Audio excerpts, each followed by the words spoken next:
30 de dezembro de 2020, um ótimo dia para você. Quarta-feira, estamos juntos aqui para começarmos mais um dia de muita informação e bons negócios para você ligado aqui na programação do Canal do Boi. Agora são 7 horas e 4 minutos já e nós vamos saber agora o que é destaque do agronegócio nesta quarta-feira. Bom, no programa de hoje nós vamos conferir um balanço sobre o setor cooperativista em 2020 com o presidente da Organização das Cooperativas do Estado de Santa Catarina, Luiz Vicente Suzin. Ele apontou que mesmo com a pandemia, as cooperativas avançaram, especialmente as de crédito. E nós vamos falar também sobre a anemia infecciosa equina, uma doença que, se não tratada, pode causar a morte dos animais em 2 ou 3 semanas. E o Senado aprova o projeto de lei que cria um programa de compensação por serviços ambientais. E você vai conhecer também a Olambra 2. Isso mesmo, não aquela das flores, localizada na região de Campinas. Nós vamos falar sobre a cooperativa agroindustrial Olambra, que fica em Paranapanema, no interior do estado de São Paulo e que atua nos mercados de algodão e soja. E tem muito mais. A partir de agora, é só você ficar ligado com a gente aqui. Está começando mais uma edição do Bom Dia Produtor.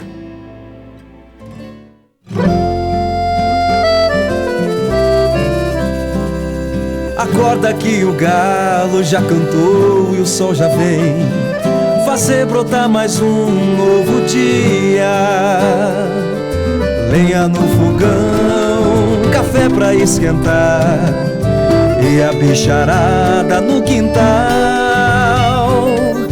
Horta pra molhar, tira leite no curral. Arreia o cavalo, tem gado pra campear.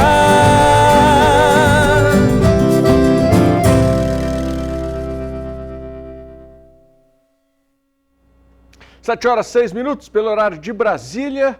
O setor cooperativista fechou o ano de 2020 com bons resultados.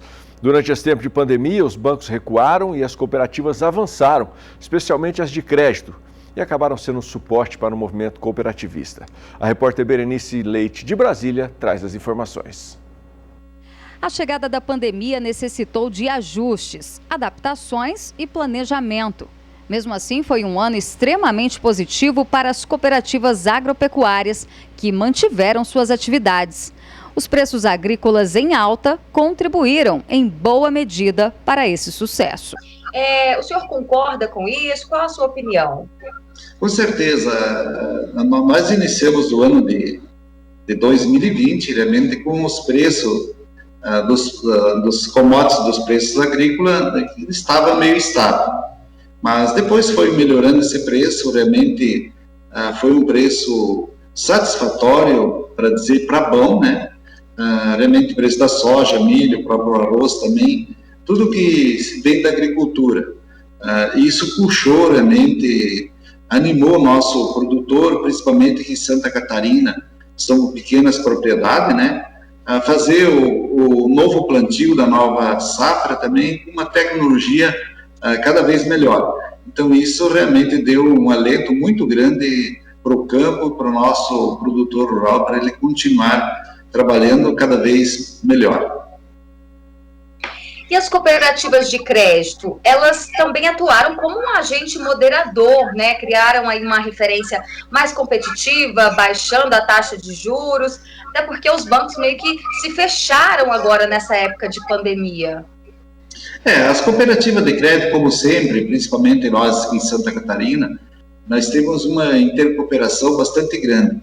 As primeiras cooperativas de crédito, todas elas surgiram junto às cooperativas agropecuárias, do agro. Então, elas têm uma parceria bastante forte e elas não se afastaram do produtor nesse momento, dos seus associados. Elas continuaram, não faltou recurso, elas continuaram financiando o nosso produtor, também os pequenos e médios empresários que fazem parte também dos sistemas associados. Com isso, houve um crescimento também, um apoio muito grande do sistema cooperativista de crédito aqui no nosso estado. Para o presidente do Banco Central, o cooperativismo foi de extrema importância nesse último ano. O crescimento na carteira de crédito de pessoas jurídicas foi de 48,5%. quase o dobro do crescimento observado no setor financeiro em geral, que foi de 26,5%. Outro dado importante é que a contratação de crédito rural cresceu mais de 36%.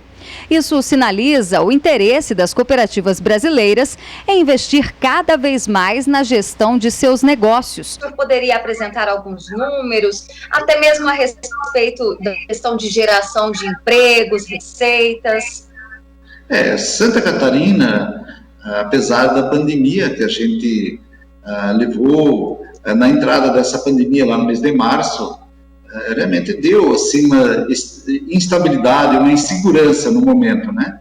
Mas fomos se adequando às novas normas sanitárias, tanto dentro dos frigoríficos, também como no campo também, e nós não paramos.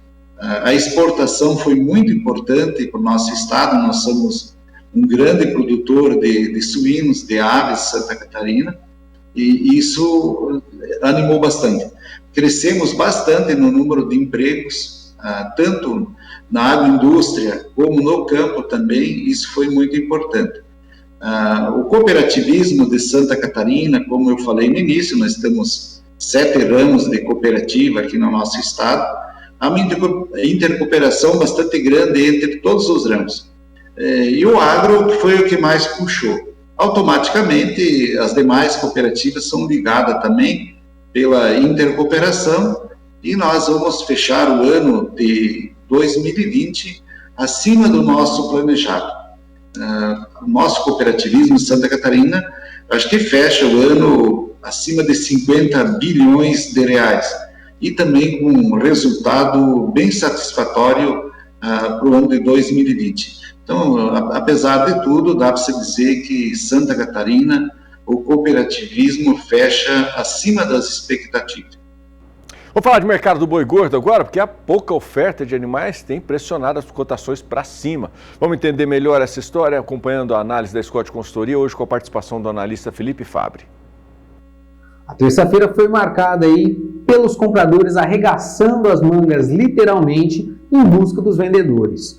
Os vendedores saíram aí das negociações nos últimos dias, em virtude aí do período de final de ano, e isso forçou com que os compradores, no dia de ontem e hoje, abrissem aí o mercado em alta em boa parte das praças pecuárias do Brasil.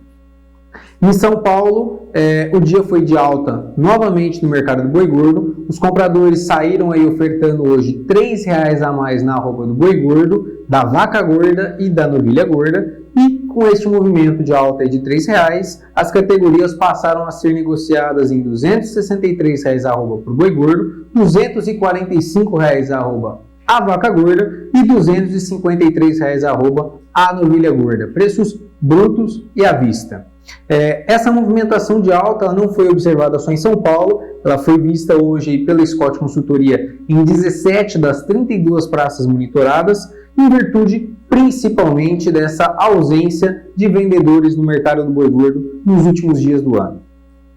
Pelo lado das exportações de carne bovina, dados da Secretaria do Comércio Exterior, a SECEX, mostram aí que o volume exportado na média diária está 4,4% inferior ao registrado no mesmo período de 2019, porém, o volume embarcado em dezembro de 121,87 mil toneladas, acrescido aí do volume já embarcado no acumulado de 2020, trouxe um novo recorde aí para as exportações brasileiras de carne bovina in natura.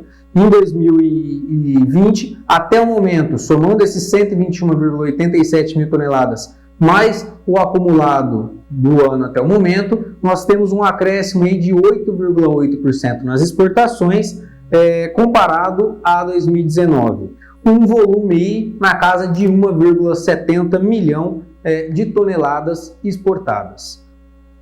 Números positivos aí para o mercado da carne, mas vamos dar um giro agora trazendo para você como é que foi o fechamento, né? O valor das arrobas em todas as regiões do país no fechamento de ontem, ainda com dados apurados pela Scott Consultoria. Lembro sempre que os preços que eu vou te mostrar são para uma boiada comum, à vista e estão livres de fundo rural. E a primeira tela que vai entrar aqui para você acompanhar em casa é a região sudeste, com os preços de São Paulo, Minas, Rio de Janeiro e Espírito Santo.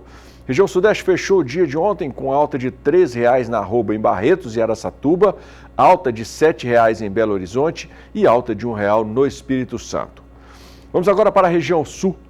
Região Sul fechou o dia ontem com a arroba nos patamares que você está vendo aí nesta tela e com alta de R$ 4,50 no Paraná e alta de 50 centavos em Santa Catarina. Vamos para o Centro-Oeste agora. A primeira tela traz os preços de Goiás e Mato Grosso do Sul. E ontem o dia fechou com alta na arroba em R$ 1,00 em Goiânia, no Goiás, alta de R$ 4,50 no sul de Goiás, altas de R$ 3,00 em Campo Grande e Dourados e alta de R$ 2,00 em Três Lagoas, cidades aqui do Mato Grosso do Sul. Vamos para a segunda tela do Centro-Oeste que traz preços do Mato Grosso. Fechou o dia ontem com alta de R$ 3,00 em Cuiabá, alta de R$ 2,00 no norte do estado. A região Nordeste ainda traz preços lá do começo da semana. Não houve alterações no fechamento do valor da arroba ontem. O clima é de estabilidade. Esses preços que você está vendo aí são relativos ainda ao fechamento de segunda-feira. Vamos agora para a região Norte. A região Norte fechou o dia ontem com alta de R$ 4,00 em Redenção e Marabá, no Pará, altas de R$ 13,00 em Rondônia e alta de R$ 13,00 também no norte do Tocantins. E você acompanha agora como foi o fechamento da cotação do bezerro Nelore ontem, também com dados apurados pela Scott Consultoria.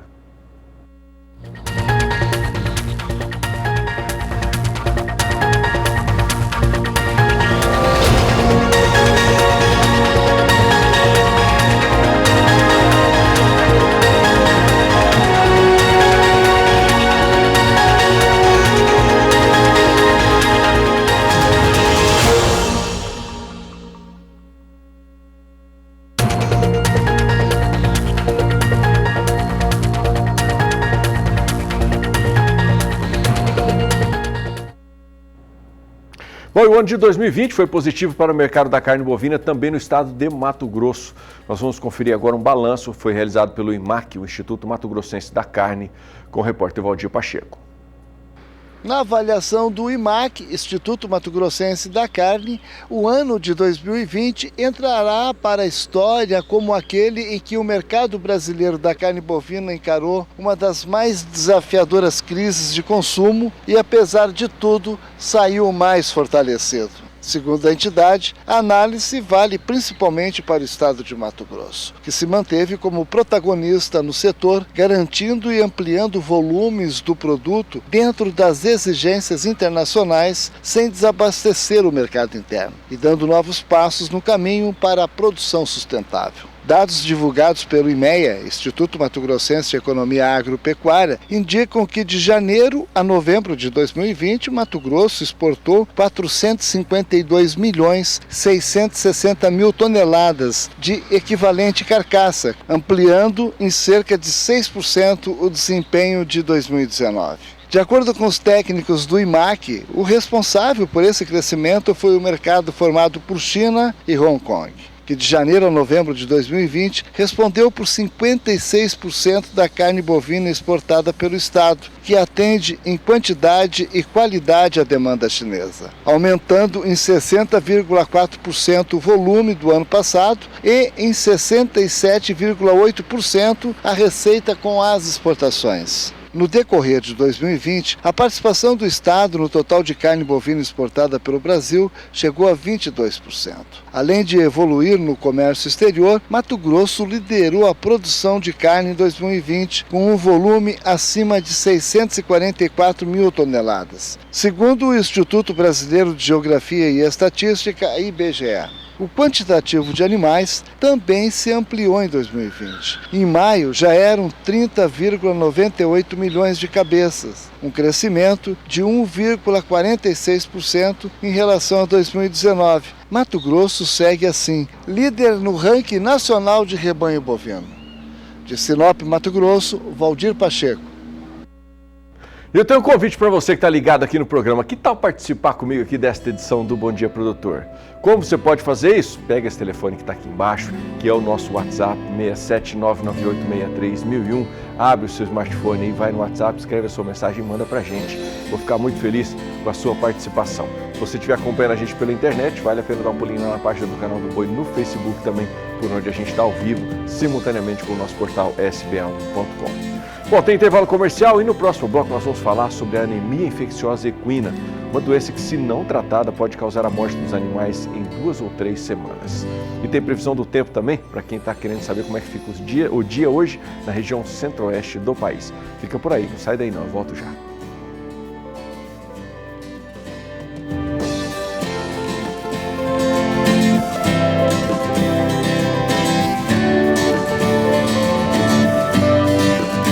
7h21. E quando a gente fala para você participar com a gente aqui, é para que você possa não só mandar um abraço ou um bom dia para a gente aqui, mas como sugerir assuntos que você gostaria de ser abordado aqui, de ver abordado aqui no Bom Dia Produtor. Ontem, por exemplo, a gente falou desse assunto que a gente vai falar agora, e o Joel que tem uma propriedade lá em Rondônia, entrou em contato com a gente, disse que está enfrentando um problema por lá e pediu para rever novamente o assunto. Então, para o Joel e todo o pessoal que de repente enfrenta os mesmos problemas por aí, nós vamos falar agora sobre a questão da anemia infecciosa em equinos. Essa é uma doença viral, uma enfermidade viral contagiosa e que pode afetar éguas e cavalos de todas as raças e idades. Você vai conferir mais detalhes agora na reportagem preparada pelo Vinícius Souza. A anemia infecciosa equina pode se manifestar de maneira aguda, crônica ou assintomática. Os animais que chegam à forma aguda podem apresentar sintomas severos e inespecíficos, como febre, anemia, hemorragias, edemas nos membros e abdômen, fraqueza, falta de apetite e, se não tratados, podem morrer entre 2 e 3 semanas. Esta pesquisadora da Embrapa Pantanal acompanha o desenvolvimento da doença há muito tempo e explica suas condições. A anemia infecciosa equina é uma doença causada por um vírus e ela só acomete equídeos. Então são os equinos, os cavalos, os asininos, que são os moares, e os híbridos, que são os burros e as mulas. Não vai acometer boi, cabra, carneiro e nem o ser humano, não é uma zoonose. É causada por um vírus, um retrovírus, que é um vírus parecido com o vírus da AIDS, o retrovírus. E uma vez que o animal adquire o vírus, ele se infecta, nunca mais ele consegue se livrar do vírus. Então é uma doença que não tem tratamento. A contaminação pode ocorrer de várias maneiras, por isso é necessário que o pecuarista esteja atento a fatores que possam se tornar focos de contaminação. Uma vez infectado, o animal não consegue livrar-se da doença. No serviço, o infectado rende menos. Nós fizemos um teste de esforço com vários dias, tudo muito bem, assim, dentro dos parâmetros de pesquisa. E nós observamos que o animal sadio rende 40% mais do que animal infectado. Ele aguenta correr mais, ele cansa menos. Então, no fim, o que acontece? Quem tem animal infectado, cavalo, quem tem animal infectado na fazenda, está gastando mais. Isso é prejuízo. Com uma tropa sadia muito menor, iria se fazer o mesmo trabalho. Dados da Embrapa Pantanal apontam que a anemia infecciosa em equídeos está em cerca de 80% das propriedades pantaneiras. Além disso, a prevalência da enfermidade é de cerca de 38% nas tropas da região. Precisa vontade e organização, porque teste diagnóstico nós temos. É uma doença relativamente fácil de controlar, porque ela não é transmitida pelo ar. É só por sangue. Se a gente evitar o contato com o sangue contaminado, já resolveu o problema, né? E, no meu ponto de vista, o cavalo no Pantanal merecia esse empenho, porque não se faz nada sem cavalo. Então, sem cavalo, não tem boi. Não dá para trabalhar em fazenda no Pantanal sem cavalo. Então, o cavalo no Pantanal é um herói e merecia o empenho em que a gente conseguisse baixar muito a prevalência e até, quem sabe, erradicar o vírus anemia infecciosa equina. Bom, reforço que se você também quiser rever algum assunto específico aqui na programação do Bom Dia Produtor e também do canal do Boi, participe com a gente, é só você mandar a sua mensagem, está aqui o número já, 67998631001. Bom, a gente segue falando aqui sobre equinos, nós vamos agora rever uma parceria firmada entre a Universidade Federal de Mato Grosso do Sul, a UFMS, e a Genética Calidar, que atua na produção de animais do composto Montana, além de girolando e cavalo crioulo. Essa parceria tem permitido que acadêmicos do curso de Medicina Veterinário participem de uma aula a campo sobre andrologia em equinos. O repórter José Cunha foi acompanhar uma dessas aulas. Na chegada à Fazenda Chimarrão, uma das propriedades da Qualidade Genética, os alunos foram apresentados a alguns dos animais que fazem parte da tropa. Alguns deles também foram usados na aula prática de exame andrológico dos machos, para avaliar quais os melhores garanhões da fazenda. O curso de medicina veterinária, né, uma das responsabilidades que nós temos é a parte de avaliação de fertilidade de reprodutores. E hoje a gente veio aqui para fazer a avaliação de garanhões, né, para que os alunos possam sair com treinamento nessa área. E é muito importante porque o médico veterinário vai ser responsável e é habilitado para fazer uma avaliação do potencial de fertilidade desses animais, tanto pré-estação de monta, como uma forma de eliminar reprodutores que possam comprometer a fertilidade de um rebanho, como também para estabelecer relações comerciais confiáveis, né? Tanto uma garantia para quem compra quanto para quem vende. A avaliação de garanhões para entrada em estação, quanto para venda, quanto para sair para outra propriedade é importantíssima, porque muitas vezes a gente leva muito em consideração o fenótipo do animal. O animal é bonito, tem raça, o animal é bom para esporte, é bom para o serviço, mas muitas vezes ele não é capaz de reproduzir.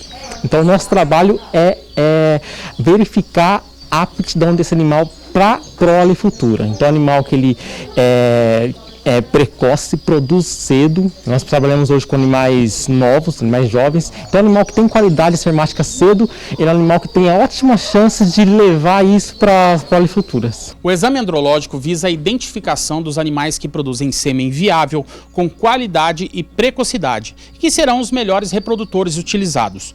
Com a aula prática, os alunos aprendem a avaliar essas características. Natálio é acadêmico do 8º semestre do curso de Medicina Veterinária e durante a aula prática foi ele quem coletou o sêmen dos garanhões avaliados.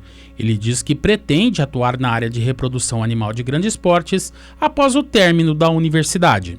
Estou introduzindo agora, né? Estou pegando mais prática agora com a universidade, com a professora, tudinho, né? Com o professor, e pretendo continuar nisso e tocar a vida. Não é um trabalho muito fácil, né? O professor disse que tem que ter todo um cuidado para não causar um estresse no animal. Sim, com certeza. O estresse, se você causar um estresse para o animal, vai causar um dano às vezes na sua coleta. Vai ter uma coleta ruim, né? Vai interferir nisso. A genética Qualidá, que busca colocar no mercado uma genética de resultados, realiza o exame com periodicidade em todo o plantel. Esse trabalho já vem sendo realizado, né, há alguns anos, há quase 30 anos de seleção já, que a Qualidade Genética trabalha com cavalos crioulos e, oriundo desse fruto desse trabalho, nós estamos agora com alguns novos objetivos traçados, né, tanto por nós quanto pela diretoria, para que nós possamos aprimorar cada vez mais. E nós acreditamos que isso é melhoramento genético. A cada ano, a cada safra, vir melhorar, trazendo tecnologia e inovação para dentro do rebanho. Dentro dessa parceria entre a universidade e produtores, todos ganham. Professor, uma aula como essa é muito importante, essa parceria entre a universidade e as propriedades rurais para poder trazer essas informações na prática para os alunos do dia a dia, né? Sim, é muito importante. Essas parcerias às vezes nascem na pesquisa, nas parcerias de pesquisa que a gente tem com empresas rurais como a Qualidá, que se preocupam em se associar com a ciência, né? E se estendem muitas vezes nas oportunidades que elas nos dão para exercer a prática com os alunos. E isso é muito importante para a universidade, para o treinamento dos alunos e aproxima, né, o agronegócio da ciência e na formação de novos profissionais que depois retornam para o agronegócio. Então, para nós é muito importante. Agora, Willy, para a propriedade também acaba sendo importante essa interação com as universidades, porque há uma troca de informações que são riquíssimas, né? Às vezes a universidade vem e traz algumas informações que são utilizadas também no trabalho na fazenda. Isso é muito importante, porque hoje 100% das técnicas utilizadas dentro da Qualidade Genética vem através das pesquisas, vem através das instituições, das universidades. Então, elas que desenvolvem todo esse trabalho de banco genético, de ferramentas de pesquisa, né, para tecnologia. E a Qualidade Genética se sente privilegiada por essa parceria junto com a Universidade Federal do Mato Grosso do Sul, por trazê-los aqui, e quero falar, professora, que as porteiras estão sempre abertas. para vários retornos. Nós estamos com esse trabalho, com esse intuito de fornecer dados, poder disponibilizar os animais e aos alunos todo esse suporte que a pecuária nacional precisa. Nós que agradecemos. Obrigado, professora, pela participação com a gente. Obrigado também, William. Então é isso, informações a respeito do agronegócio brasileiro. Essas parcerias são muito importantes realmente. Então o canal do Boi sempre mostra para você e traz para você essas informações, porque realmente valem muito a pena para você que está nos acompanhando poder ter essa qualidade na gestão da sua propriedade. De Anastácio, Mato Grosso do Sul, José Cunha. Bom, o mês de dezembro não tem se mostrado positivo para os pecuaristas quando falamos em valores para o mercado de exportação de carne bovina. A China tem comprado menos e, consequentemente, pago menos. Vamos entender melhor essa história no comentário de hoje do analista de agronegócio João Pedro Cuti Dias.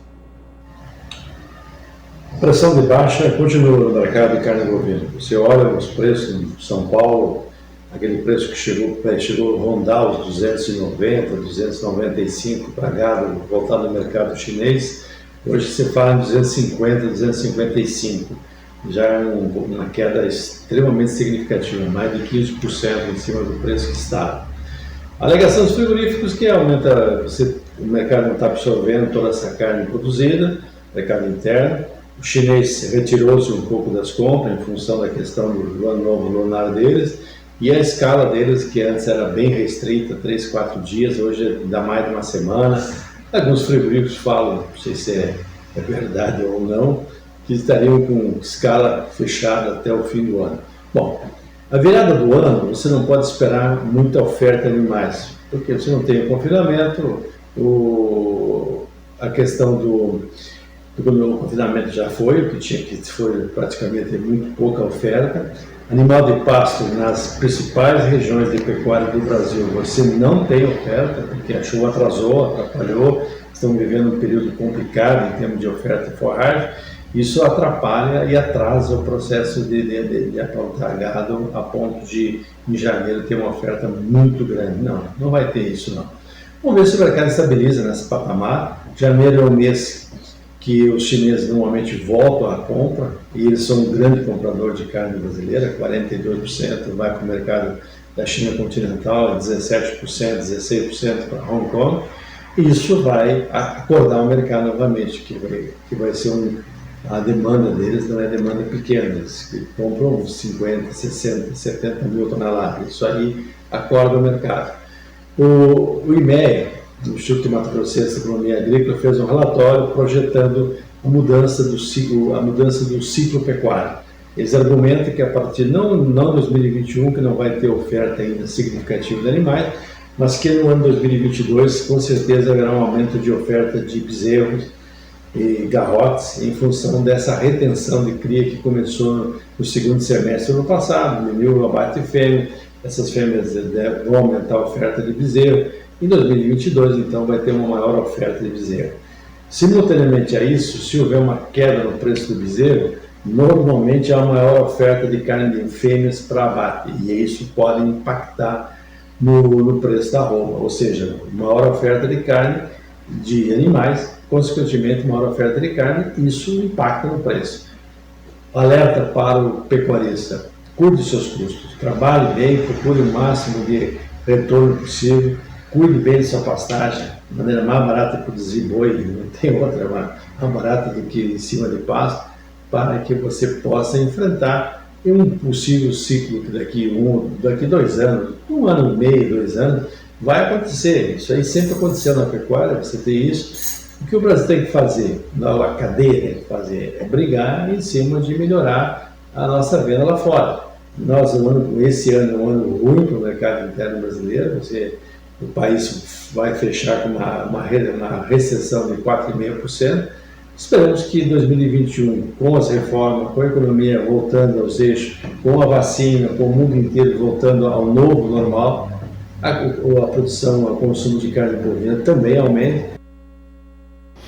Bom, e tem intervalo comercial para a gente conferir agora, mas antes, o nosso telespectador Saul Hernandes, de Boa Vista do Cadeado, no Rio Grande do Sul, mandou imagens para a gente da Fazenda do Cadeado, mostrando o desenvolvimento das pastagens. Dá uma olhada nas imagens aqui.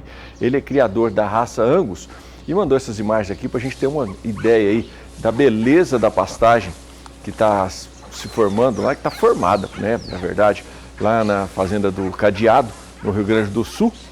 E da mesma maneira, a gente tá aí o WhatsApp para você participar com a gente sempre pede para você dividir com a gente imagens bacanas como essa. Olha a qualidade desse pasto. E é claro que isso aqui vai se refletir numa boa produtividade, numa qualidade melhor de carne, enfim, é o que o João Pedro acabou de comentar no comentário dele aí, ó. Importantíssimo o produtor ficar atento aí aos fatores que fazem diferença na produção. E a qualidade da pastagem faz toda a diferença. Então, parabéns aí pro seu Saul lá do Rio Grande do Sul. É isso mesmo, deixa eu só conferir aqui, que é o seu Saul Hernandes, tá? Parabéns aí, viu, seu Saul, pela qualidade da pastagem do senhor. E obrigado por ter participado com a gente aqui, dividido essa beleza aí da sua propriedade com todo o Brasil. E você que está em casa também, ó, não deixe de participar não, pega o seu WhatsApp aí, manda sua mensagem, 67 é o prefixo, 99863-1001 é o telefone para você participar. No próximo bloco nós vamos falar sobre a Olambra 2.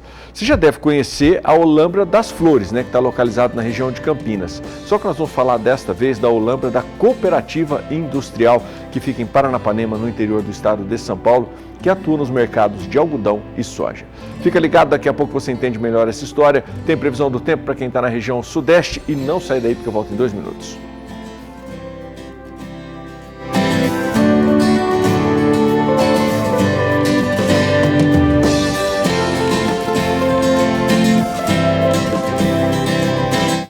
Já estamos de volta às 7 horas e 40 minutos pelo horário de Brasília. E para a grande maioria das pessoas, Olambra é o nome de uma cooperativa que atua no mercado de flores, que fica localizado na região de Campinas. É automático, né? Quando se fala em flores, todo mundo já lembra em Olambra.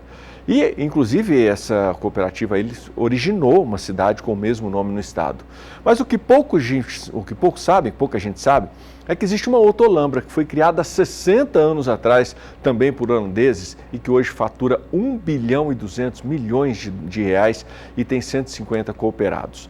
Walter Puga Júnior conversou com Xandros de Carvalho, ele que é presidente da cooperativa agroindustrial Olambra, chamada às vezes de Olambra 2, que fica em Paranapanema, no interior do estado de São Paulo.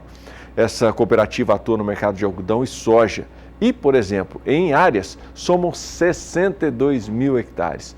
Você vai conhecer agora um pouquinho sobre essa Olambra 2. Em São Paulo, o nome Olambra é muito conhecido. O que poucos sabem é que em Paranapanema, no interiorzão lá de São Paulo, há uma cooperativa também com esse nome, a Cooperativa Agroindustrial Olambra, que tem perspectivas para 2021 aí de aumentarem muito a sua capacidade de operação. Eu tenho aqui comigo o presidente executivo da Cooperativa Agroindustrial Olambra, que comenta sobre os 60 anos desta cooperativa, que completa agora em 23 de dezembro. Obrigado por ter aceito o nosso convite, Xandros. Vamos conversar sobre o que é a diferença entre a Olambra daqui mais próxima de São Paulo, de Campinas, e a cooperativa que existe em Paranapanema, que você preside. Muito bem, obrigado a você, Walter, ao canal do Boi, pela oportunidade de estar aqui falando com você e com os seus ouvintes, é um prazer. Bem, para comentar um pouquinho desses 60 anos da Olambra e a diferença de outra Olambra que o pessoal conhece, há 60 anos atrás, num acordo entre os governos dos Estados Unidos, Brasil e Holanda, vieram alguns imigrantes buscar mais prosperidade numa situação de pós-guerra na Europa, né? E o governo cedeu algumas áreas para a agricultura e vieram alguns holandeses e esses dissidentes se situaram em lugares no Brasil, em regiões diferentes, alguns no Paraná, outros na Olambra, que acabou virando município depois, lá perto de Jaguariúna, e um grupo que veio para cá, para o sudoeste paulista, aqui no município de Paranapanema. E vieram literalmente com uma mão na frente e outra atrás, com o que tinham na bagagem, em busca de um sonho melhor, né, para a família e para poder ter terra agricultável. Então a Olambra do município de Olambra, ali perto de Jaguariúna, eles formaram 3 cooperativas, cada uma com o seu CNPJ, cada uma com a sua origem de trabalho, né? E a Olambra aqui em Paranapanema ficou a cooperativa agroindustrial Olambra. E pelo nome ser igual, né, Olambra, né, o pessoal muitas vezes acha que é a mesma cooperativa, mas não é. Então o fato é que são da mesma origem, né, são um grupo dos imigrantes holandeses e que chegaram aqui numa região bastante pobre naquela época.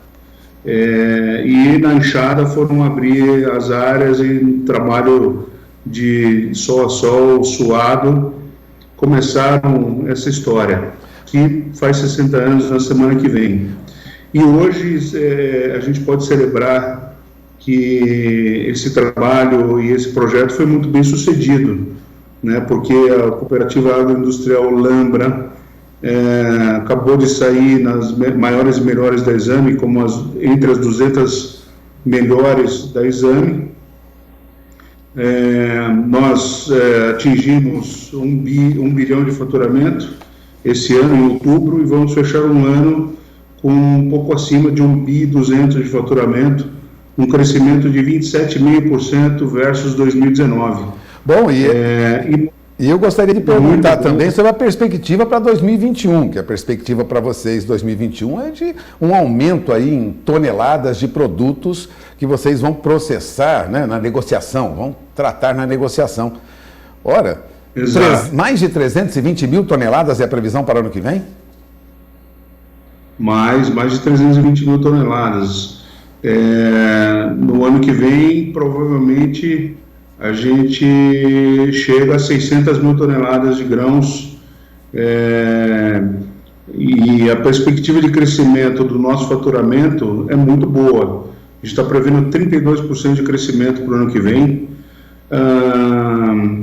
É triste dizer que no momento de pandemia, num momento tão difícil para a humanidade, o agro se destaca somente, né? Isso poderia estar acontecendo em outros mercados, mas para nós, graças a Deus, o agro consegue suportar, passar por essa pandemia de uma forma mais saudável e suportar a economia do país. Bom, vocês... E a perspectiva é muito boa, Walter, né, para o ano que vem. Bom, vocês têm uma perspectiva, aí vocês atuam em áreas de mais de 62 mil hectares em várias regiões do país. Perspectiva de faturamento aí em 2021, um crescimento de 43%, chegaria aí a 1 bilhão e 700 milhões de reais? Um pouco, a gente está prevendo um pouquinho menos que isso, está prevendo 1 bi e 600, então um crescimento de 32%, e esse crescimento ele tá embasado em 4 pilares, basicamente. Primeiro, nosso crescimento em acesso ao mercado, em extensão de área, tanto nas questões de capacidade de beneficiamento e armazenamento de grãos, quanto na venda de insumos, né? Esse é um pilar. O segundo pilar a gente está buscando agregar mais valor na produção dos nossos cooperados. Então, para a gente crescer e dobrar de tamanho, a gente acredita que precisa agregar valor na produção, e por isso a gente está estudando alguns planos realmente de industrialização. Ainda não estão decididos, mas a gente está em vias de decidir quais são os caminhos que a gente vai adotar a partir do ano que vem. O terceiro pilar é o algodão aqui no Sudoeste Paulista, que é um dos melhores algodões do país. É o primeiro algodão que se colhe, a qualidade da fibra e do algodão é 95% para exportação, e a gente tem um know-how, uma experiência no algodão muito boa, né? Capacidade de usina de beneficiamento e tudo mais. Então, o algodão é uma cultura importante, apesar do algodão competir com a soja, ela é plantada na mesma época da soja, então Dependendo do preço da soja, isso varia um pouco, mas a gente está fazendo um projeto de fomento do algodão aqui no Sudoeste. E o quarto pilar é o pilar de serviços. A gente entende que o nosso propósito é agregar mais valor para o negócio do cooperado, é gerar riqueza para ele. E para isso os serviços é um fator fundamental, seja ele em assistência técnica, mas também em trazer mais inovação para o campo, em trazer gestão. A gente está pensando em algumas ferramentas financeiras também. São 4 pilares de crescimento, Walter, e suportado por dois alicerces, que são pessoas, principalmente, que a gente tem feito um trabalho de capacitação, de estruturação da equipe, e a excelência operacional, que é um dos nossos princípios, um dos nossos valores, é fazer tudo que a gente faz com excelência. Bom. Então, assim, essa é a visão para o ano que vem. Bom, você acaba de ouvir aí as perspectivas para a Cooperativa Agroindustrial Olambra, que completa neste dezembro 60 anos, perspectiva de faturamento para 2021, avançando mais de 30%, na faixa aí de 1 bilhão e 600 milhões de reais. Agradeço a entrevista de Xandros de Carvalho, presidente executivo da Cooperativa Agroindustrial Olambra. Walter Puga Júnior de São Paulo para o SBA. Bom, e da Olambra nós vamos agora para Minas Gerais, onde o programa de combate à pobreza vem ajudando muitos agricultores. A matéria é da Emater, né? A reportagem é produzida pela Emater Minas e veiculada aqui em parceria com o Canal do Boi. Seu João é desses santafeenses que adoram avistar o que acontece na cidade, filmando tudo de sua janela. Tem 95 anos e 14 filhos, criados na roça, comendo de tudo que se dá por lá. Não achei dificuldade. Eu comia tudo, era da roça, não comia nada daqui. Da janela, seu João e o povo da cidade acompanhavam de perto como as crianças desfilavam pelas ruas, levando a bandeira da conscientização sobre a dengue. É preciso muito cuidado com a Aedes aegypti, e essa garotada sabe bem disso. Deixar água parada é chamariz para o mosquito.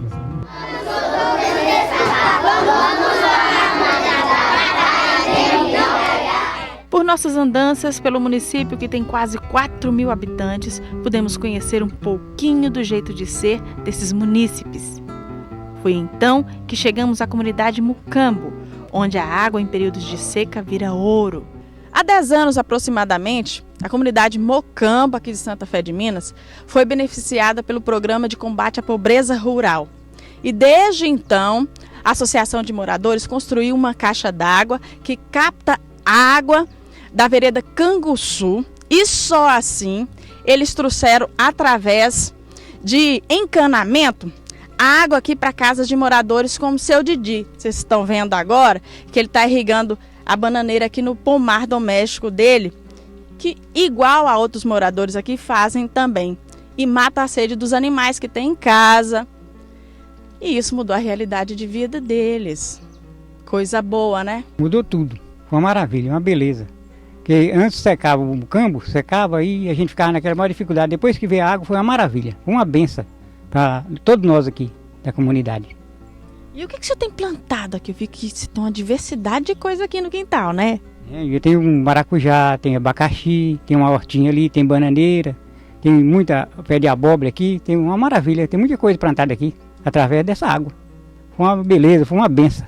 Os próprios moradores é quem administram a distribuição da água que vem da nascente que fica logo ali por essa mata.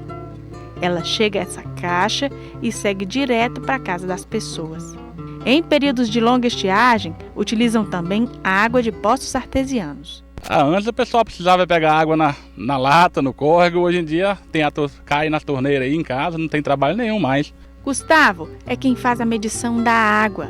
Analisa com cuidado para entregar os dados à Emater, que os ajuda na administração das medições. Gustavo, como é que você faz essa leitura aqui nas casas das pessoas? Todo dia 20 mesmo, eu saio de casa em casa, faço a leitura. E dependendo se for não tiver dia 20 der no sábado, aí dia 22 eu já vou na Emater para imprimir. Aí na reunião eu pego, já entrego tudo. Isso. E as pessoas te recebem com carinho? Sim. Todo mundo é conhecido de todo mundo amigo. Recebe bem. Colocamos o pé na estrada e rodamos mais de 45 quilômetros para conhecer a ponte que resolveu o problema de transporte do povo do assentamento PA Tamboril. Há pouco mais de 20 anos, o Ribeirão Tamboril, que dá nome ao assentamento, transbordava em períodos chuvosos e hoje está quase seco devido aos longos períodos sem chuva na região. O fato é que a ponte deu a oportunidade aos transeuntes de ir e vir tranquilamente. Antes da ponte, não tinha estrada, era poucas estradas. A gente chegava aqui nesse rio Tamboril, que é esse Ribeirão Tamboril, né?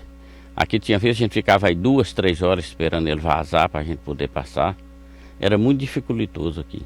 Com a ponte melhorou muito, porque aí nós acabou aquele problema de chegar aqui, ficar esperando o córrego vazar, e a gente vai chegando e atravessando. A Emater está presente no município há mais de 20 anos e pôde auxiliar os produtores na condução de projetos que buscam recursos disponibilizados em programas de políticas públicas. Uma das políticas públicas que eu achei mais importante que foram aplicadas nesse município nesses 21 anos foi o PCPR, que é o Programa de Combate à Pobreza Rural. Ele foi importante porque foram distribuídos R$400 mil para associações comunitárias e não foi de cima para baixo. Elas discutiam nas suas comunidades qual o projeto que elas desejavam que seria de melhor atuação dentro de cada comunidade. Esta ponte que nós estamos aqui hoje é um resultado de um projeto da Associação Apotã, do assentamento PA Tamboril, que resolveu em grande parte os problemas deles, que era de transporte.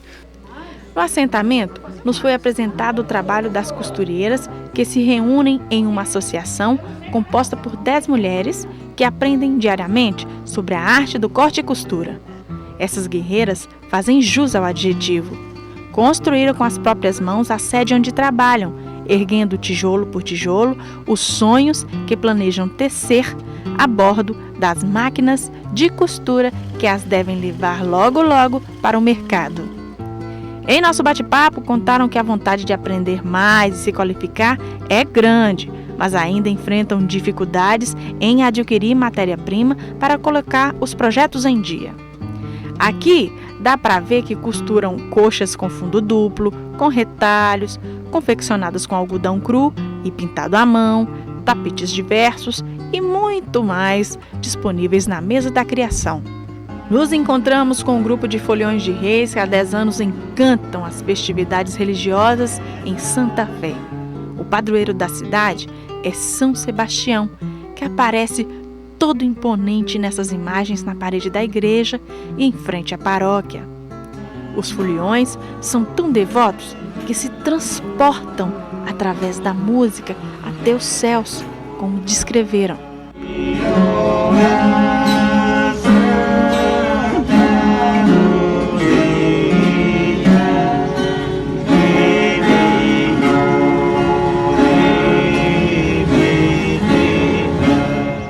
O que foi inusitado mesmo foi encontrar o porquinho Duque passeando pela casa de uma moradora. Ele é criado como animal de estimação, dentro de casa. Histórias pitorescas que você encontra em Santa Fé de Minas.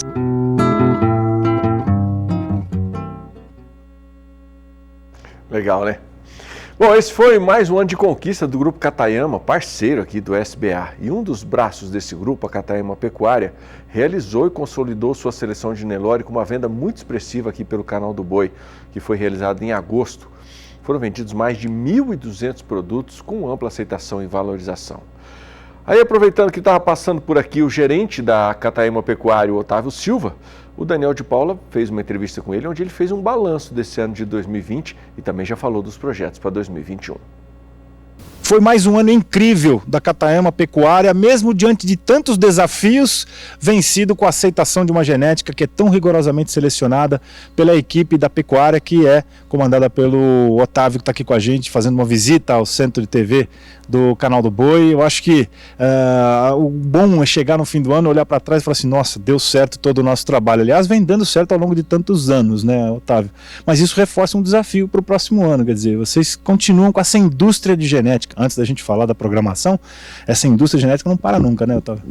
É isso aí, a gente sempre costuma dizer, trabalhamos com 4 safras, né? Então a safra que está chegando agora é uma safra que já está pronta para o leilão de agosto, que já está aí, né? Quando a gente pensar, já chegou agosto. Nem concluímos o ano, mas nós já estamos com a safra pronta, esperando o próximo evento, que com certeza um ano aí que superou nossas expectativas, um ano diferente para todos, mas que a Katayama conseguiu a sua abrangência muito bem, como vem sendo feito a todos os anos, né?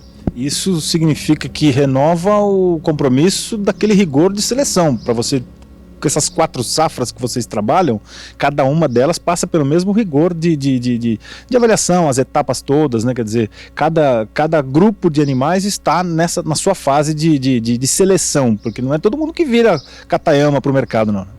Exatamente, por isso que a gente tem um rebanho de mais de 5 mil matrizes, né, Daniel? Para você conseguir ofertar ao mercado realmente aquilo que passou pelos todos os filtros de seleção, desde a sua pretensão de fazer o acasalamento, de modelar aquele animal, né, inseminar a vaca e objetivar o melhor possível, e é que você começa trabalhando. Aí você chega numa safra que passou por uma série de seleções e que realmente é o melhor que vai para o mercado. Tem alguns quesitos que a empresa não abre mão, que começa no planejamento, que passa por esse rigor de seleção e vai até o pós-venda, porque não basta apenas vender, você tem que se certificar. Isso daí é um ponto que garante essa aceitação, essa absorção, e mais do que isso, a fidelidade que a gente tem observado nos eventos comerciais de vocês. Exatamente, Daniel. A preocupação em realmente ter o nosso cliente satisfeito no momento que ele idealizou comprar um animal que lhe trouxesse um retorno financeiro, ele foi, escolheu, comprou um insumo genético, né? Ele está comprando o reprodutor ou a matriz, é realmente um insumo, né, que vai garantir a produtividade dele e a lucratividade do negócio. Então a gente pensa no produto, que realmente ele tem que ser o melhor possível, então a gente confia no nosso produto. E confiar no produto faz com que os clientes também confiem na nossa marca e que faz com ela ter realmente uma aceitação e com mais de 70% de recompra em todos os seus leilões. E a preocupação é o pós-venda, que se o animal realmente desempenhou seu papel, o reprodutor tem que fazer filhos, né? Deixar filhos o máximo possível na fazenda. E se esse produto correspondeu à expectativa. Então o nosso pós-venda, ele inicia com a qualidade do produto e ele termina com o nosso cliente satisfeito. Nós somos testemunhas disso, porque acompanhamos o pós-venda da Katayama em alguns lugares do Brasil e vamos fazê-lo também em 2021, e essa aceitação ela é tão grande que gera um planejamento com um pouco de expansão, como vocês sempre fazem no processo de trabalho de vocês. Otávio, para 2021 nós temos uma novidade no calendário, né? Nós temos sempre o mês de agosto com 3 dias de vendas, mas esse ano parece que são 4 dias, é isso mesmo? É isso, Daniel, a gente já está projetando uma venda de 4 leilões, né, seguidos, né, de quinta a domingo. A gente vai fazer uma semana Katayama igual foi esse ano, mas realmente com 4 leilões voltados à venda de genética Nelore. Estamos desenhando, acabando de formatar, mas realmente são 4 eventos. Então é isso que nós estamos programando. A gente pensa sempre em como aumentar o número de animais ofertados, mas que sempre preocupado com a qualidade dos animais ofertados. Então a gente vem conseguindo a cada ano melhorar a base de matrizes, melhorar a avaliação genética e fazer com que esse aumento de volume, que a gente sempre fala, faz 700, fez 800, faz 900, se tiver qualidade isso vai acontecer. Então a gente projeta um leilão de 900 touros. Desde que atinjam, né, os quesitos e as notas de corte, vamos dizer assim, necessárias para fazer parte de um leilão. E eu já vou adiantar aqui para você, nós vamos começar na quinta e vai até domingo, em agosto, terceiro sábado de agosto. Já vai maquinando aí na sua agenda, porque essa genética vai começar, vai ter sêmen como sempre teve, vai ter embrião como sempre teve, doadoras, Katayama e claro os touros e as matrizes que compõem este pacote tecnológico que leva essa assinatura Katayama e que você tanto confia. Para nossa alegria, claro, sempre com a organização da Central Leilões e para nossa alegria com a transmissão do Canal do Boi. Obrigado, Otávio. Não perca, aguarde. Katayama vai fazer parte da nossa programação durante o ano de 2021. Bom, tem intervalo comercial, mas antes, deixa eu dividir com vocês aqui alguns bons dias que chegaram aqui pela página do Canal do Boi no Facebook. O Paulo Henrique está ligado com a gente aqui. O Cícero Mendes também já mandou o seu bom dia. O Omar Abderrahim Amida, acho que é assim, né? Bom dia, equipe do Canal do Boi. Ele está acompanhando a gente lá em Israel. Diz que todo dia acompanha a programação, um canal informativo onde aprende bastante coisa lá de Israel, ligado aqui na programação do Canal do Boi pela internet. Obrigado, viu, Omar? E também a todo o pessoal que já está participando aqui pela página do Canal do Boi no Facebook. Eu quero mandar um abraço também para o José Marinho, ele que está acompanhando a gente lá em Marabá, no Pará. Um grande prazer a gente poder receber a mensagem de todo o Brasil e também do exterior aí do pessoal acompanhando a gente pela internet. E você que não participou ainda, 67998631001 ou pela página do Canal do Boi lá no Facebook. No próximo bloco você vai ver que o Senado aprovou o projeto de lei que cria um programa de compensação por serviços ambientais. E para você que está nas regiões norte e nordeste do país, é hora de saber como fica o tempo por aí. Eu volto já.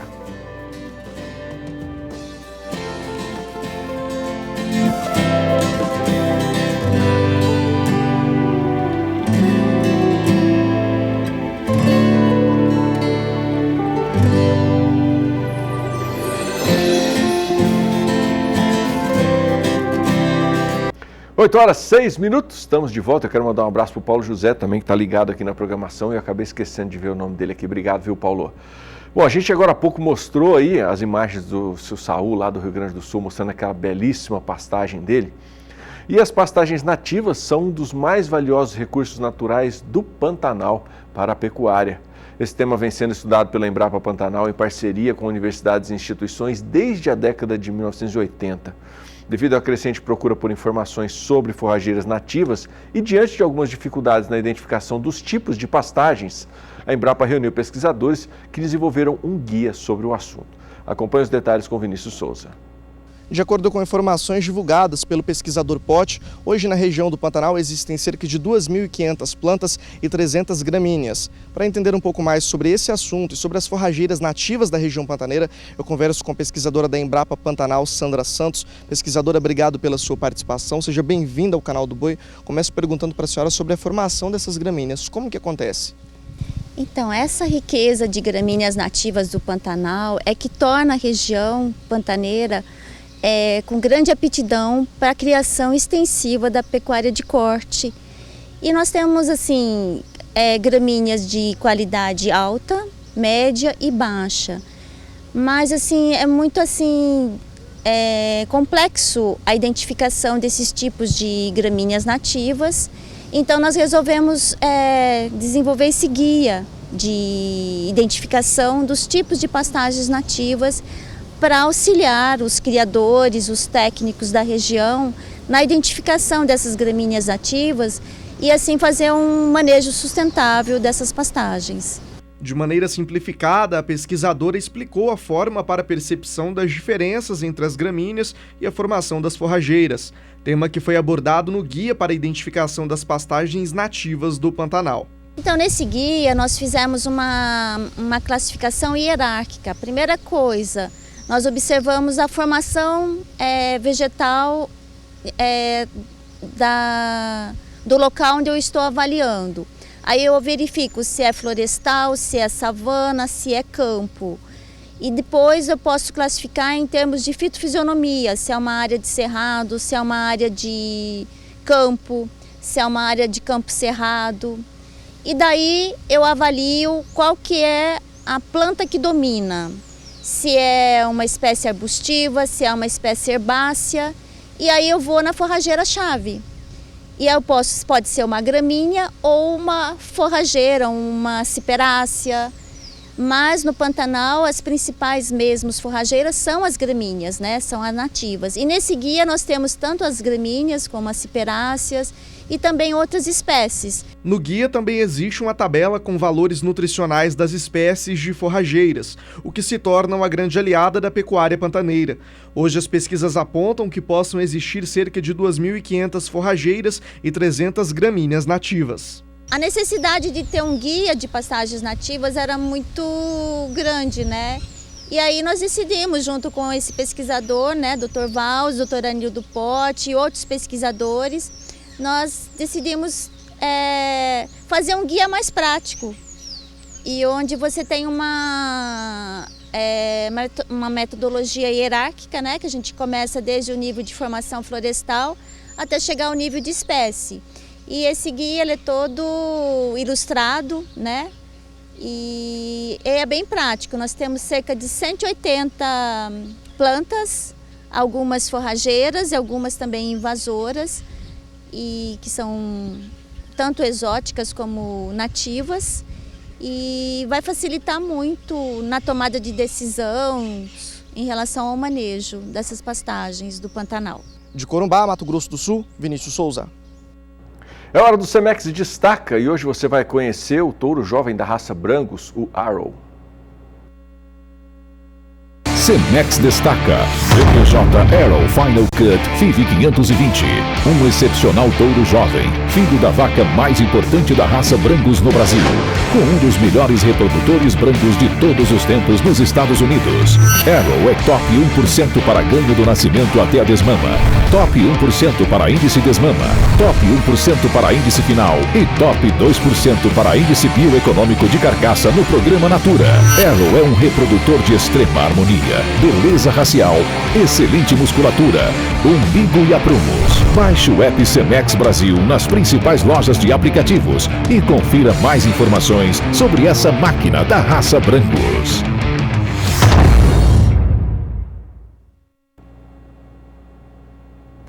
A repórter Rosa Cabral vai nos mostrar agora uma reportagem que traz aí um pouco do trabalho do CRAS, o Centro de Reabilitação de Animais Silvestres, que fica aqui em Campo Grande, no Mato Grosso do Sul. Inclusive, lá está uma das onças que foi resgatada na queimada no Pantanal. Essa imagem que correu o mundo aí, de uma onça com as patas todas queimadas. Ela sofreu queimadura de 2º e 3º grau. E, inclusive, a Rosa foi saber como é que ela está hoje. Dá uma olhada aí. Campo Grande tem a cara da natureza. E na moldura desse cenário verde, nos altos da Avenida Afonso Pena, está o Parque Estadual do Prosa. No interior dele, o CRAS, Centro de Reabilitação de Animais Silvestres. Criado na década de 80, foi um dos primeiros centros de triagem do Brasil.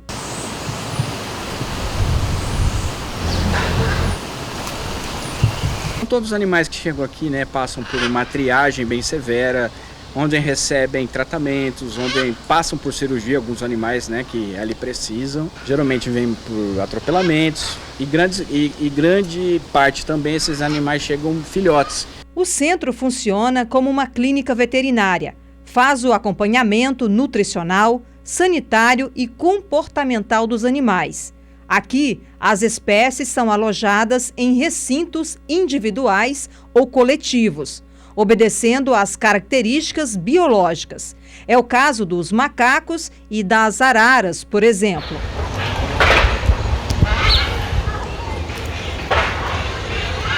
No histórico do acolhimento do CRAS, mais de 300 espécies entre aves, répteis e mamíferos.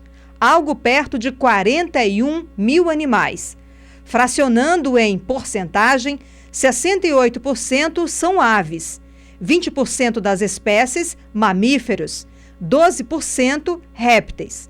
Já animais na linha de extinção, 4% do total. No caso das aves, muitas chegam pelas mãos da Polícia Militar Ambiental. Elas são cobiçadas pelos traficantes de animais silvestres. Araras e papagaios são os mais procurados. Existe até um caso de uma arara azul que estava sendo vendida, né, no interior do estado, né? Obviamente a polícia fez um trabalho magnífico junto com a Polícia Militar Ambiental e IBAMA, onde conseguiu interceptar a venda desse animal, recolhemos o animal. A maior parte dos animais que nós recolhemos é da fauna própria, é de fauna de dentro da cidade. Campo Grande escolheu ter flora, escolheu não mais canalizar córregos, escolheu manter os parques lineares dos córregos, deixar aquela parte. E isso preserva a fauna. E essa fauna, ela sai de dentro dessa flora e às vezes acaba adentrando o perímetro urbano. E dentro desse perímetro urbano, dentro da residência, nós já pegamos capivaras dentro de armários, já pegamos gambá dentro de lavadeira. Todos os animais que não são bravios, que não podem ser soltados no ambiente naquele momento, nós encaminhamos ao Centro de Reabilitação de Animais Silvestres para que os técnicos tomem as providências. Depois de reabilitados, a grande maioria dos animais retornam para a natureza. A soltura é feita em fazendas cadastradas pelo IBAMA e com as devidas condições de abrigo. Nós fazemos visitas periódicas, né, para ver se de fato atende todos os recursos, né, a esses animais que ali estarão. Então, a partir daí, esses proprietários fazem alguns recintos, né, de soltura ou de aclimatação, para que esse animal chegue, né, ele acostume, se possa fazer toda a parte da aclimatação ali daquela região. E no fechamento da reportagem, o maior felino das Américas, a onça pintada. A hóspede do Centro de Reabilitação, acuada em um pequeno espaço, foi resgatada no Pantanal após sofrer queimaduras nas patas durante as chamas que se alastraram na região da Serra do Amolar no segundo semestre deste ano. Chegaram 2 animais, né, trazidos pela Força Aérea Brasileira. Um dos animais veio a óbito a partir de 1 hora de permanência aqui no CRAS. Foi conduzido esse animal ao exame de necropsia para ver a causa mortem, no qual nós observamos queimaduras, né, de 2º a 3º grau e intoxicação pela fumaça, né? Então o pulmão dela estava todo comprometido por conta dessas queimadas. Esse animal que está vivo, ele também está com chumbinho alojado na região torácica, ou seja, não foi com projétil de bala de fogo, mas também há um projétil alojado na região torácica. Eu acredito que mais uns 2 a 3 meses esse animal permanece, né? Então nós estamos fazendo exame nele a cada 2 dias. Na verdade, existe toda a equipe técnica, a alimentação dele está sendo diferenciada, o tratamento dele está sendo diferenciado. Para quê? Para que nós possamos devolvê-lo à natureza, né? Você acha que vai recuperar as patas? Já houve melhoras, nós já temos imagens, estamos tirando foto a cada 2 dias, então por conta disso a gente já está sabendo que na parte cicatricial está tendo evolução. Depender de nós, do Centro de Reabilitação e do Maçô, esse animal voltará à natureza. Bom, o Congresso Nacional aprovou uma nova legislação que permite receber por serviços de conservação e proteção do meio ambiente. Ou seja, a legislação aprovada atende principalmente produtores rurais que são obrigados a cuidar de áreas de preservação e de proteção de nascentes. Você vai entender um pouco melhor acompanhando a entrevista de Walter Puga Júnior com o diretor da Sociedade Rural Brasileira, o Marcelo Junqueira. O Senado Federal aprovou recentemente projeto de lei que institui, um programa de compensação por serviços ambientais para incentivar aí o produtor rural a promover ações que preservem o meio ambiente. Quem acompanha a evolução dessa discussão há muitos anos é Marcelo Junqueira, diretor da Sociedade Rural Brasileira, que está aqui conosco. Muito obrigado por estar conosco neste momento. Vamos falar sobre o que o Senado aprovou e quais as vantagens disso, doutor Marcelo. Pois não, Walter, é um prazer estar com vocês. É importante lembrar que toda a discussão que foi levada à legislação e recentemente, ou ontem, aprovado, ela diz respeito a um âmbito bastante amplo de benefícios ambientais. Nós estamos falando de coisas que nasceram voltadas à mudança climática, principalmente ligados às atitudes feitas pelas Nações Unidas desde a Rio 92, como vocês podem se lembrar, que foi a estrutura principal, e depois as conferências das partes, onde tivemos aí importantes documentos, como o Acordo de Berlim, o Protocolo de Kyoto, e mais recentemente, em Paris, foram assinados também documentos relevantes. Tudo isso visa melhorar o desenvolvimento sustentado para que tenhamos uma menor emissão de gases de efeito estufa, ou CO2, como alguns costumam dizer, e voltado para a diminuição da probabilidade do aquecimento global, ou redução do aquecimento global como ele vem ocorrendo. Mas a legislação nossa, ela é mais ampla, porque simplesmente o que se desenhou nas Nações Unidas de uma forma bastante técnica e científica, de ficar mensurando o CO2 que sobe para a atmosfera e é recuperado, ele acaba tendo uma dificuldade de se precificar, uma dificuldade de se bonificar aquele que toma uma atitude boa para o meio ambiente. Óbvio que a legislação ainda vai depender de algumas regulamentações, ela tem seus detalhes, mas ela visa sim com que não só fazendeiros, mas também todas as atitudes que visam um benefício ambiental, seja ele em redução de emissão de gases, seja em proteção de nascentes, seja em proteção de áreas culturalmente importantes para a sociedade, elas possam ser remuneradas. Essa é o tal do pagamento por serviço ambiental. A gente há de convir que mesmo que você tenha uma área que teoricamente é protegida como uma reserva ou como uma área que é proteção por legislação, as chamadas áreas de proteção permanente ou reservas legais de propriedades, essa manutenção da proteção dessa área, ela não é uma coisa barata, ela é uma coisa bastante custosa. Se você imaginar que na região amazônica 80% de uma propriedade vai ser mantida como reserva de biosfera e ambiente para a comunidade como um todo, alguém deveria ser remunerado, porque você tem que proteger, você tem que cercar, você tem que vigiar, assim como o governo tem que fazer o mesmo nas suas áreas de proteção, nas suas unidades de conservação. Então, esse custo agora pode ser remunerado. É uma forma bastante lógica de que a sociedade como um todo venha colaborar para o seu próprio futuro.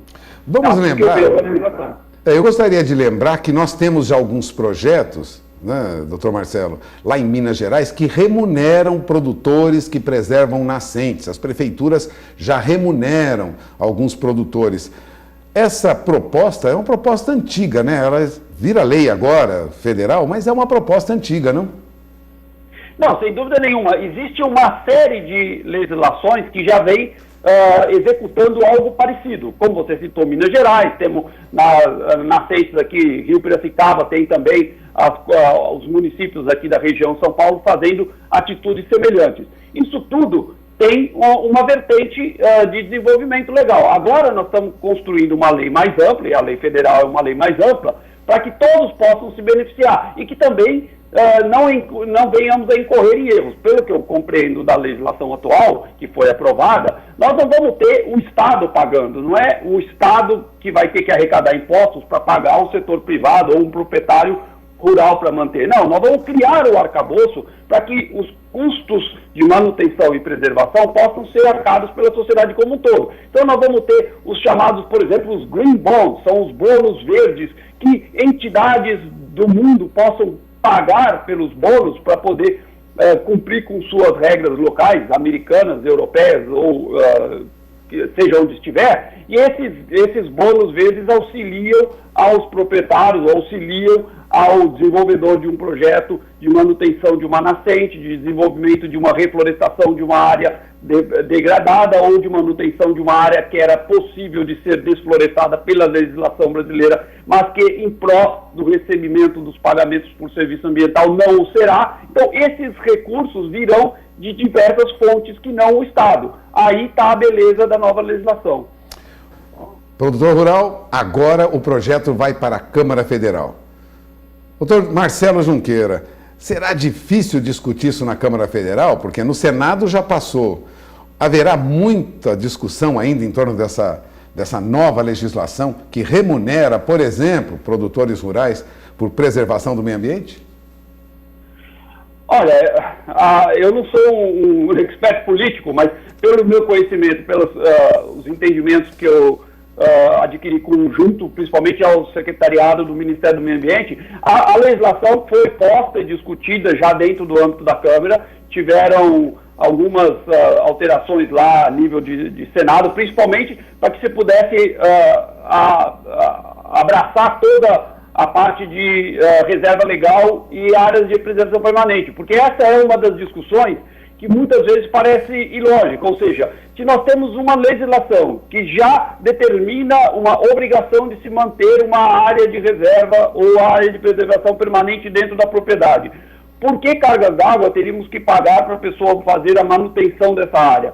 Ora, como eu sempre digo, o Brasil ele está inserido numa comunidade maior. Quando eu tive a oportunidade de discutir junto das conferências das partes em Madrid, Milão, Buenos Aires, eu sempre entendi na ONU que existia um viés humanista onde todos os seres humanos do planeta deveriam colaborar para que o aquecimento global não ocorresse.